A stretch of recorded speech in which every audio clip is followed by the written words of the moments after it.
Okay, I started working on cars when I was 14, and it started off me just doing like changing windshield wipers to what, just little knickknacks here and there on vehicles. Then it blossomed into oil changes, brake jobs, and by the time I was a junior in high school, I went to they had a class for auto mechanics, and I took that. And I took it my senior year. Then after my senior year, I went to Universal Technical Institute in Houston, where I took auto diesel. And after that, yeah, just been into cars ever since. It was like a couple years after I graduated UTI, and this was right before I joined the military. And I had a what was like an '86 Chevy Suburban, and car would not start worth nothing. It tried to jump it off, and the battery. You turn the key, nothing would happen.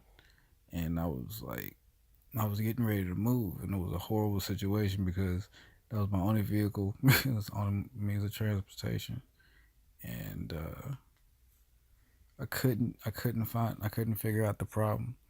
So I looked over the car for days and days and days, and finally I figured out that there was a wire that burnt up uh, due due to somebody trying to start it, but it wasn't trying to weren't trying to start it. They were trying to jump it, but they had reversed the cables, and the actual positive negative cables were okay, but there's another line that goes from that to the actual chassis that was burnt up.